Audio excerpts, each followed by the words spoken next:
Hello friends, welcome to my channel story with Priyanka.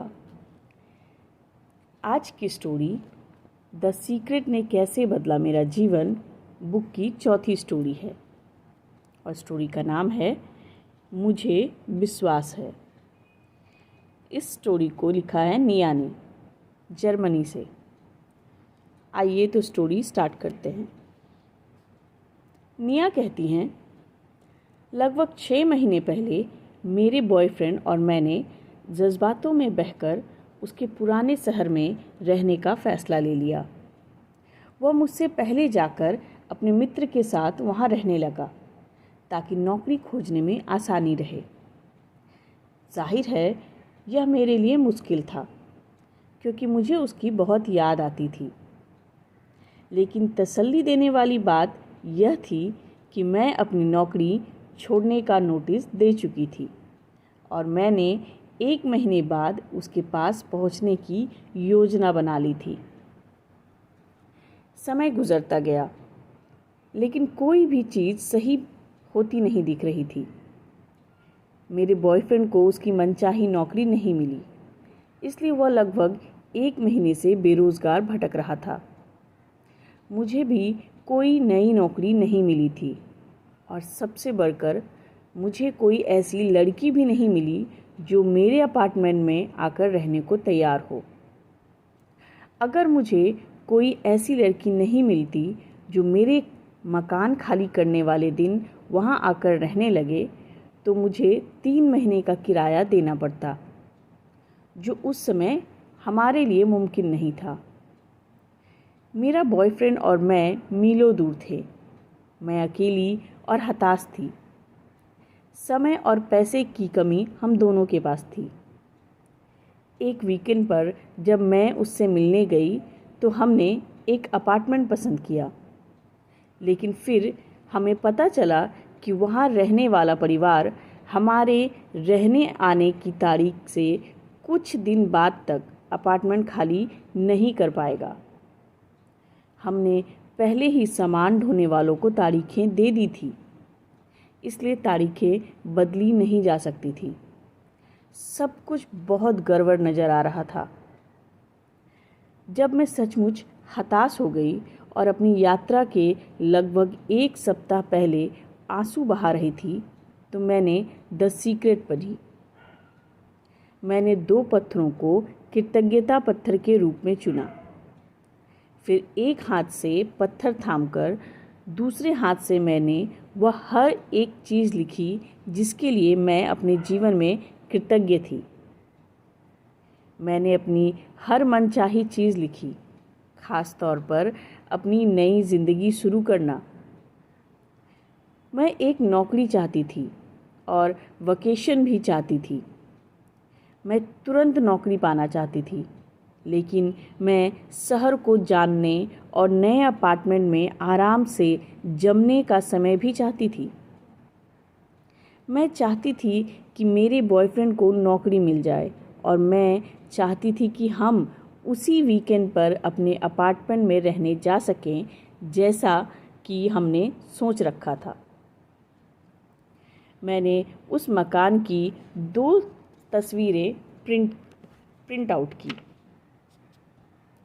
जिसे हम रहना चाहते थे और बड़े लाल अक्षरों में अपनी मनचाही तारीख लिख ली। मैं एक तस्वीर अपने साथ रखने लगी और दूसरी को अपने पलंग के पास रख दी। इसके अलावा मैं यह चाहती थी कि जिस दिन मैं अपना अपार्टमेंट खाली करूं, उसी दिन कोई अच्छी लड़की मेरे अपार्टमेंट में रहने आ जाए। मैंने अपनी जीन्स की जेब में कृतज्ञता पत्थर रखे ताकि उसे छूते ही मुझे अपनी मनचाही चीज़ों की वह सूची याद आ जाए जिसे मैंने उस रात लिखा था। फिर पता है क्या हुआ? मेरे जाने के 5 दिन पहले एक लड़की ने मुझे फ़ोन करके बताया कि वह मेरे अपार्टमेंट में आकर रहना चाहती है।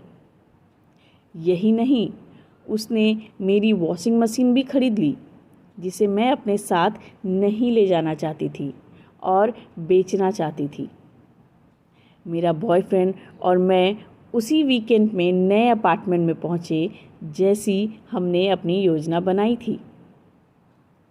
हमारे पास अपने सुंदर नए शहर से तालमेल बैठाने के लिए 2 सप्ताह का समय भी था, जिसके बाद हमने एक ही दिन नई नौकरी के अनुबंधों पर हस्ताक्षर भी किया।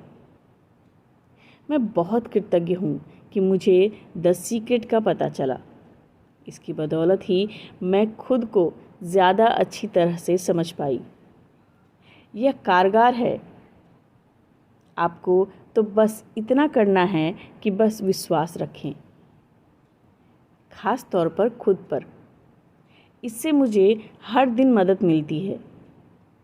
रोंडा, आपको धन्यवाद जो आपने हमें इस रहस्य के बारे में बताया। मैं भी इसे सभी को बताती रहूँगी। तो दोस्तों, ये थी हमारी आज की सक्सेस स्टोरी, निया की सक्सेस स्टोरी। तो दोस्तों, आपने देखा, आपको यह समझ लेना चाहिए कि जिस पल आप अपनी मनचाही चीज़ मांगते हैं, ठीक उसी पल वह चीज़ आपकी हो जाती है। आपको इस बात पर पूरा विश्वास होना चाहिए। आपको इस तरह काम करना चाहिए, बोलना चाहिए और सोचना चाहिए मानो वह चीज़ आपके पास इस समय है। विश्वास करने का यही मतलब होता है। जैसे निया को नया मकान मिल गया। अपने इस विश्वास को प्रबल करने के लिए उसने नए मकान की तस्वीरों का इस्तेमाल किया। जब भी आप खुद को विश्वास करने की हद तक पहुंचा देते हैं, तब सृष्टि सारे लोगों को, परिस्थितियों को, घटनाओं को इस तरह सक्रिय कर देती है कि वह आपकी मनचाही चीज़ को आप तक पहुंचा दे। आपको यह चिंता नहीं करनी चाहिए कि यह कैसे होगा। सृष्टि आप तक ये सामान कैसे पहुंचाएगी, आपकी मनचाही मुराद आप तक कैसे पहुंचेगी, इसकी चिंता आपको नहीं करनी है। यह आपका काम नहीं है, यह काम सृष्टि का है। सृष्टि को अनुमति दें कि यह आपकी मनचाही चीज़ ठीक उसी तरह आप तक पहुंचा दे जैसा कि आप चाहते हैं। जब आप यह पता लगाने की कोशिश करते हैं कि यह कैसे होगा और अविश्वास करने लगते हैं कि यह चीज़ मेरे तक आएगी कि नहीं आएगी, तब आप अपनी मनचाही चीज़ को पाने में खुद ही बाधा डालते हैं। बस विश्वास कीजिए। आपने सृष्टि को कह दिया है और सृष्टि वह आप तक पहुंचाने की पूरी कोशिश कर रही है। आप बस विश्वास कीजिए। तो दोस्तों, आशा करती हूँ आज की वीडियो आपको अच्छी लगी होगी। अगर अच्छी लगी हो तो लाइक, सब्सक्राइब ज़रूर कीजिएगा। धन्यवाद।